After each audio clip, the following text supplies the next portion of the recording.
जय माता दी। जय मां कामाख्या। मां भगवती जगत जननी आद्यशक्ति भवानी आप सभी को सुखी रखे, स्वस्थ रखे और प्रसन्न रखे, यह कामना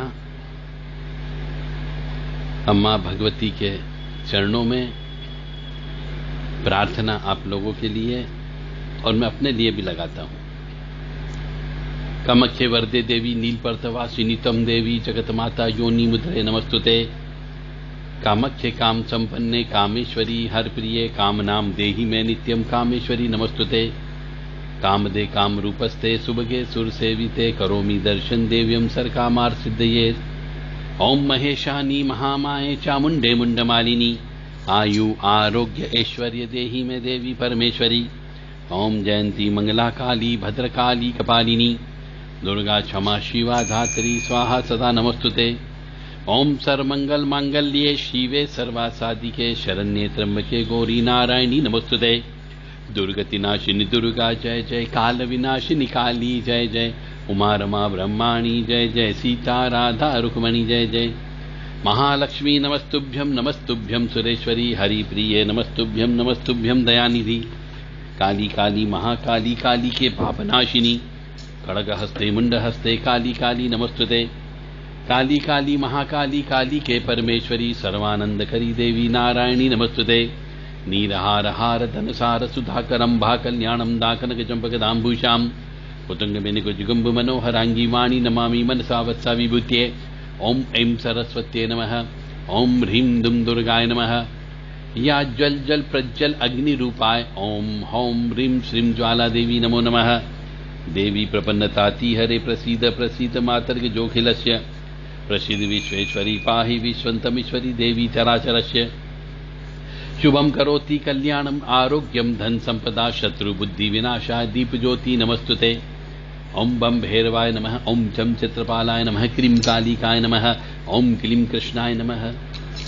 देव राधा ट्रस्ट सत्यवाणी चैनल आध्यात्म की बात। गरुड़ पुराण का पाठ हमारे यहां पर जो प्रचारित कर दिया गया है कि किसी की मृत्यु होने पर ही गरुड़ पुराण का पाठ पढ़ाया जाए। अन्य समय पे गरुड़ पुराण किताब भी घर में नहीं रखते, जबकि वह किताब भी वेद व्यास जी द्वारा जो 18 पुराण लिखे गए थे उस पुराण का एक भाग है। परंतु न जाने क्यों मनुष्य गरुड़ पुराण को अपने घर में नहीं रखता और नहीं कभी पढ़ता और मरने के बाद सुनाया जाता है।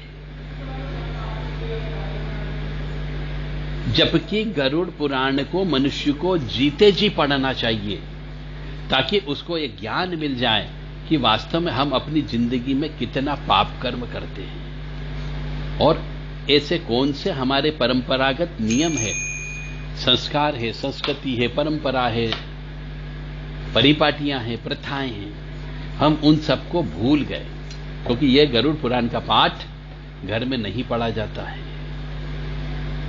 और कुछ तथाकथित पैसे कमाने वाले मनुष्यों ने ऐसा प्रचारित कर दिया कि गरुड़ पुराण मनुष्य नहीं पढ़ेगा, केवल हम ही पढ़ेंगे, दूसरा कोई नहीं पढ़ेगा आकर के। क्यों? कि गरुड़ पुराण मरते समय प्रेत आत्मा को सुनाया जाता है, जबकि ऐसा उसमें कहीं पर नहीं लिखा हुआ है। तो गरुड़ पुराण सभी मनुष्यों को अपने जीवन में एक दो बार पढ़ना चाहिए, जिससे ज्ञान की प्राप्ति होती है। न जाने क्यों मनुष्य गरुड़ पुराण घर में लाने से भी डरता है और उसी वजह से उसके जीवन में बहुत सारे चीजें जो ज्ञान प्राप्त होना चाहिए था वो सब ज्ञान प्राप्त को वो प्राप्त नहीं कर पाता है और जीवन में कष्ट की प्राप्ति होती है। यदि मनुष्य इस गरुड़ पुराण को अपने जीवन में 3-4 बार पढ़ ले तो शायद वह सुधर सकता है, पाप कर्म करने से बचा जा सकता है। तो गरुड़ पुराण का मैं कुछ अंश आपके सामने प्रस्तुत कर रहा हूं। यदि आपको डर नहीं लगता हो, यदि आप वास्तविक ज्ञान प्राप्त करना चाहते हो तो इस अंश को अवश्य सुनोगे और पूरा सुनोगे। तो गरुड़ पुराण में जो लिखा है वो बात मैं कर रहा हूं कि गरुड़ जी ने कहा कि हे केशव, नरक से आया हुआ जीव माता के गर्भ में कैसे उत्पन्न होता है?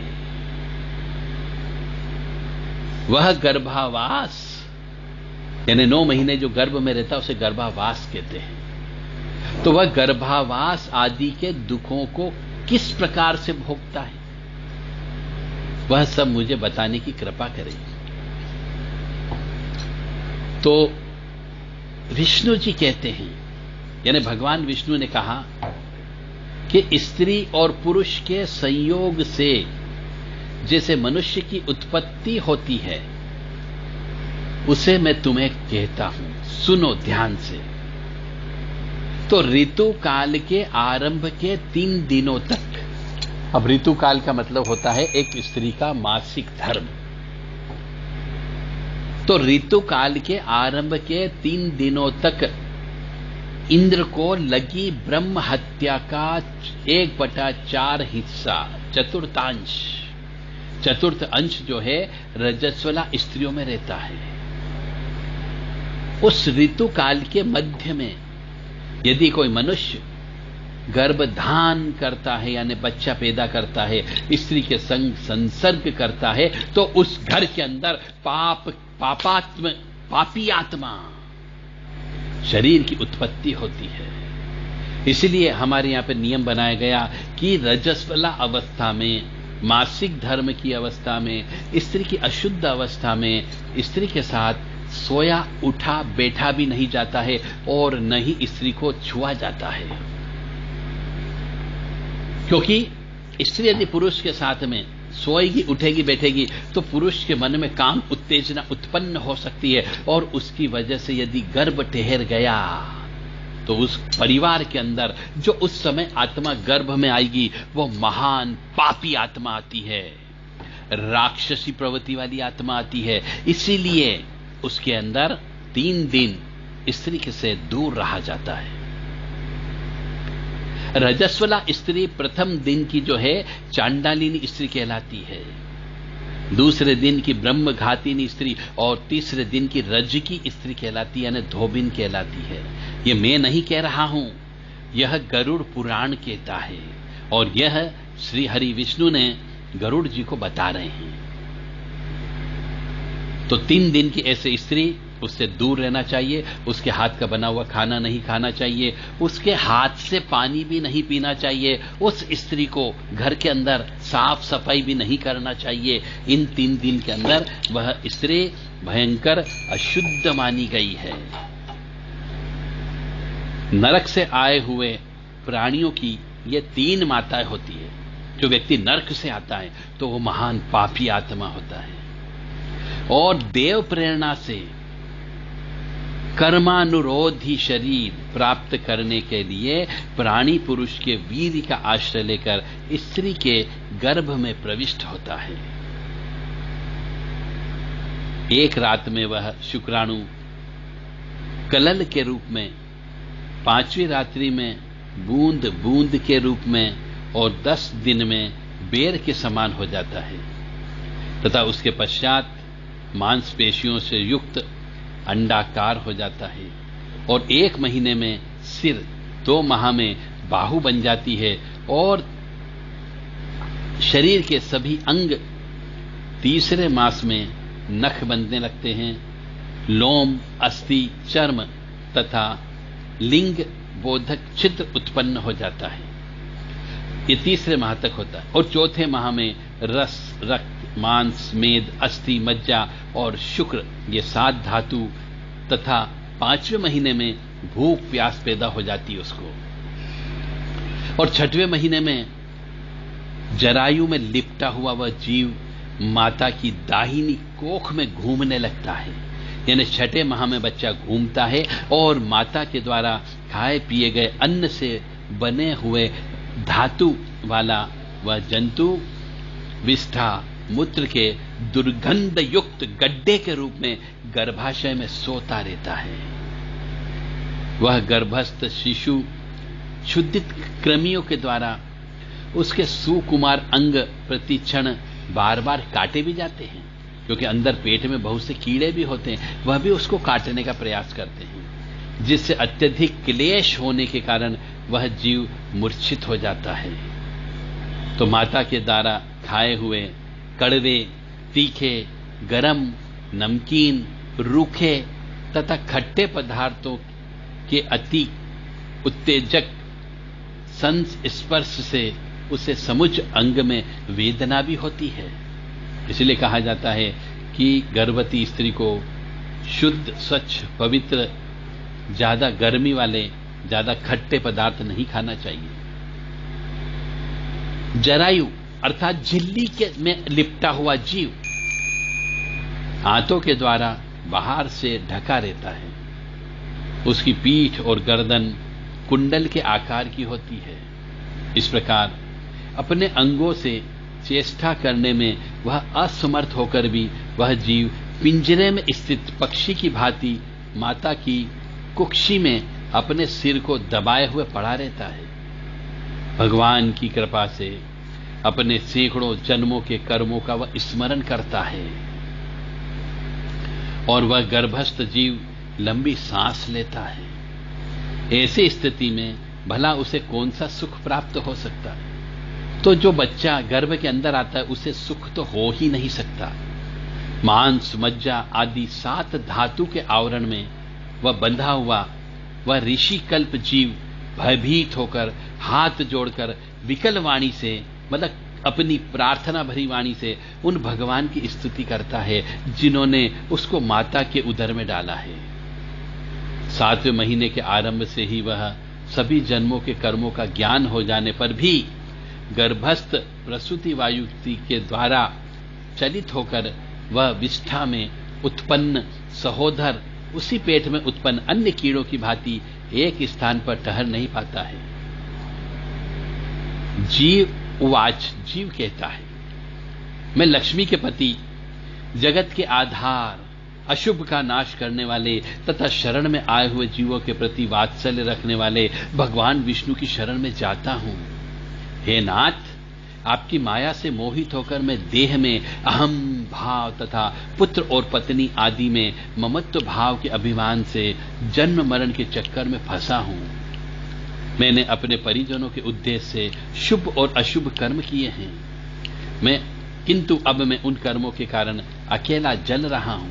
यानी कहने का अर्थ यहां पर यह है कि मनुष्य की इस आत्मा को जो भी पाप और पुण्य करता है उसका फल उसे अकेले ही भोगना पड़ता है, चाहे वह पाप पुण्य अपने बच्चों के लिए किया जाए या अपनी पत्नी के लिए किया जाए या अपने परिवार को चलाने के लिए किया जाए, परंतु पाप और पुण्य उस आत्मा को खुद ही भोगना पड़ते हैं, उसको ही जलना पड़ता है। उन कर्मों के फल भोगने वाले पुत्र कलत्रादि अलग हो गए हैं। यदि इस गर्भ से निकलकर मैं बाहर आऊं तो फिर आपके चरणों का स्मरण करूंगा और ऐसा उपाय करूंगा जिससे मुक्ति प्राप्त कर लूं। ऐसा एक बालक अंदर गर्भ के अंदर सोचता है। विष्ठा और मूत्र के कुएं में गिरा हुआ, जठाग्नि से जलता हुआ एवं यहां के बाहर निकलने की इच्छा करता हुआ मैं कब बाहर निकल पाऊंगा?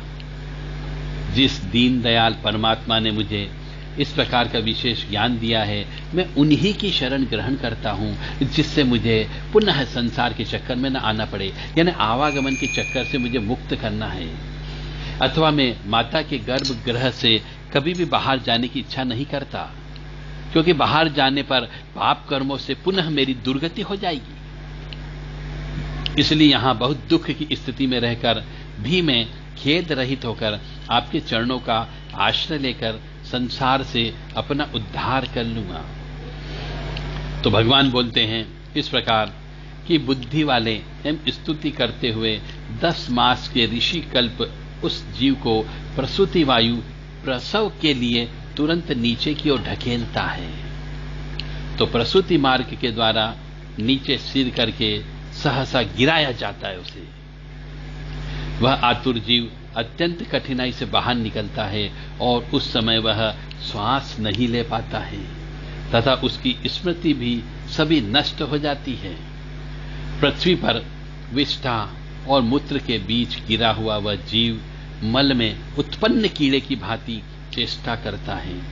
और विपरीत गति प्राप्त करके ज्ञान नष्ट हो जाने के कारण अत्यधिक रोता है।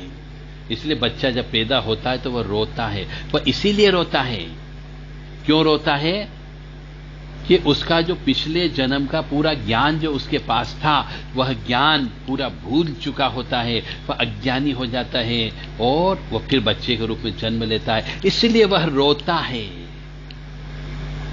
गर्भ में, रुग्ण अवस्था में, शमशान भूमि में तथा पुराण के पारायण या श्रावण के समय जैसी बुद्धि होती है वह यदि स्थिर हो जाए तो कौन व्यक्ति इस सांसारिक बंधन से मुक्त नहीं हो सकता। कर्म भोग के अनंतर जीव जब गर्भ से बाहर आता है तब उसी समय वैष्णवी माया उस पुरुष को मोहित कर देती है। उस समय माया के स्पर्श से वह जीव विवश होकर कुछ बोल नहीं पाता, अपितु शैशव आदि अवस्था में होने वाले दुखों को पराधीन की भांति भोगता है, क्योंकि वह बच्चा है। उसका भरण पोषण करने वाले लोग उसकी स्थिति, उसकी इच्छा को जान नहीं पाते हैं, अतः उसको समझने में असमर्थ होने के कारण वह अनभिप्रेत अर्थात विपरीत स्थिति को प्राप्त हो जाता है।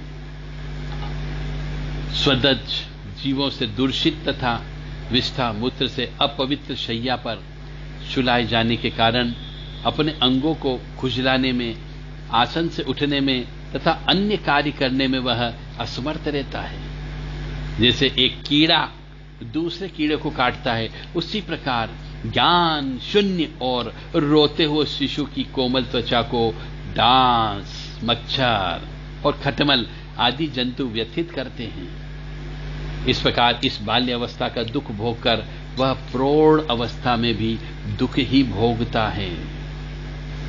तदंतर युवा अवस्था प्राप्त होने पर आसुरी संपत्ति जैसे कि दंभ आना, घमंड आना, अभिमान आना, क्रोध आना, कठोरता आना तथा अज्ञान, ये सब आसुरी संपत्तियां हैं। ये लेकर उत्पन्न हुए पुरुष के लक्षण हैं। इसको वो प्राप्त करता है, तब वह दुर्व्यसनों में आसक्त होकर नीच पुरुषों के साथ संबंध बनाता है और काम लंपट प्राणी, शास्त्र तथा सत्पुरुषों से द्वेष रखता है। यानी ये ऐसे पुरुष की परिभाषा बताई जा रही है, ऐसे जीव आत्मा की परिभाषा बताई जा रही है जो इन 3 दिन मतलब स्त्री के रजस्वला अवस्था के दौरान जो मनुष्य अपनी स्त्री से संसर्ग करता है और जिस बच्चे को उत्पन्न करता है, ये उसके बारे में वर्णन बताया जा रहा है।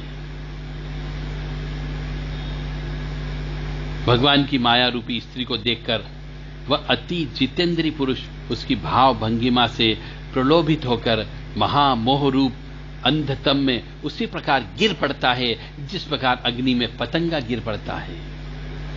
हिरन, हाथी, पतंगा, भोरा और मछली, ये 5 क्रमशः शब्द, हिरन यानी शब्द, हाथी यानी स्पर्श, पतंगा यानी रूप, भोरा यानी गंध और मछली यानी रस, इन 5 विषयों में से एक एक में आसक्ति होने के कारण ये मारी जाते हैं।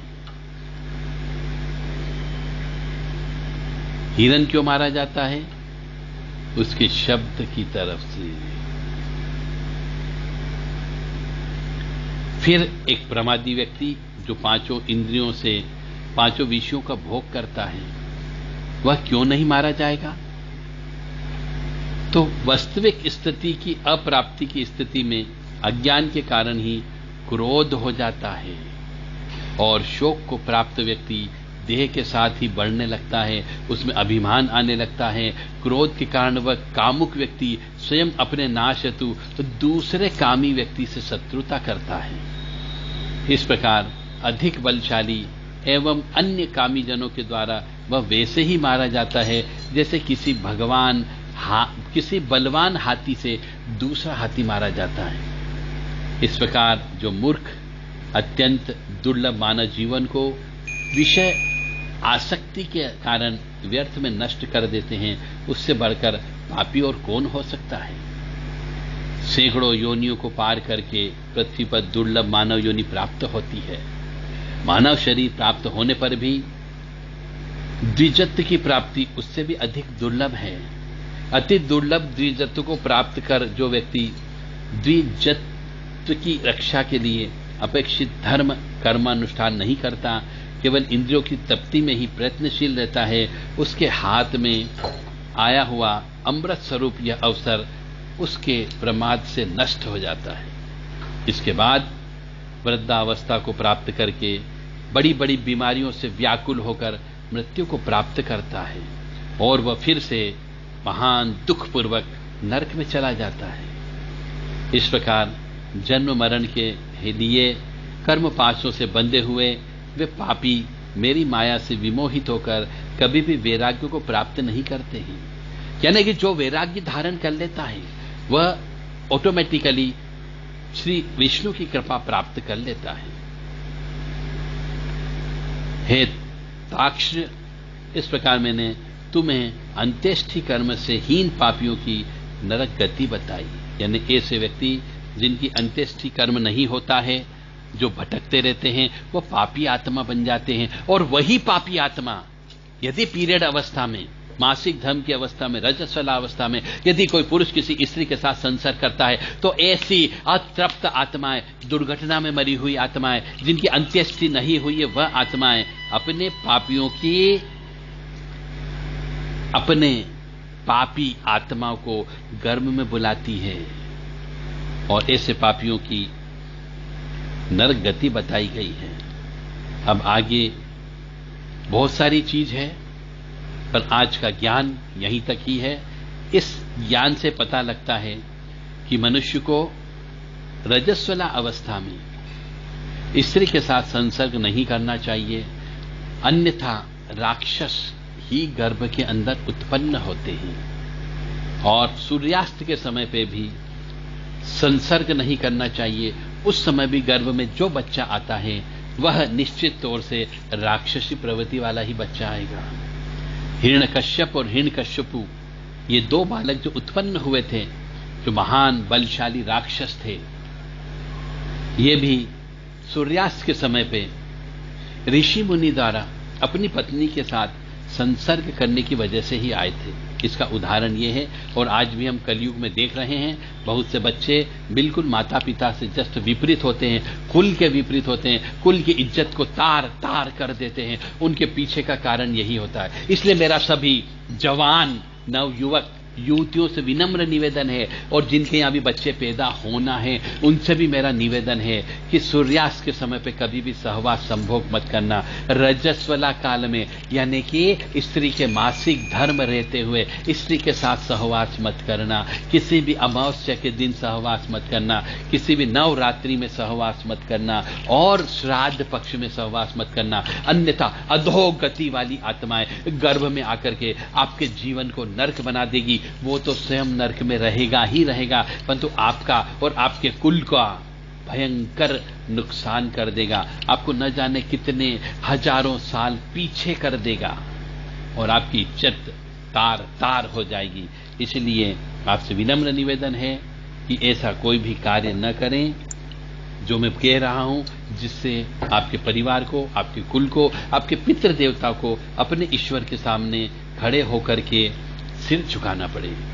जय माता दी, जय मां कामाख्या। मानो या न मानो, यह सत्य है। आपको गरुड़ पुराण का पाठ अवश्य एक दो बार पढ़ना है, ऐसे ही पढ़ना है, केवल ज्ञान पर्पस से आपको पढ़ना है, और उसको घर में भी रखें। किसी प्रकार का कोई भी दोष उत्पन्न नहीं होता है, यह निश्चित है। मां भगवती जगत जननी और परमपिता परमात्मा, ओम विष्णुवे नमः, ओम क्लीम कृष्णाय नमः, ओम नमो भगवते वासुदेवाय आपको सुखी रखे, स्वस्थ रखे, प्रसन्न रखे, और आपको ऐसा साहस प्रदान करे और ऐसा गुरु प्रदान करे कि आप धर्म की सभी बारीक बारीक चीजों को समझ सके और अपने जीवन में उतार सके। जय मां कामाख्या।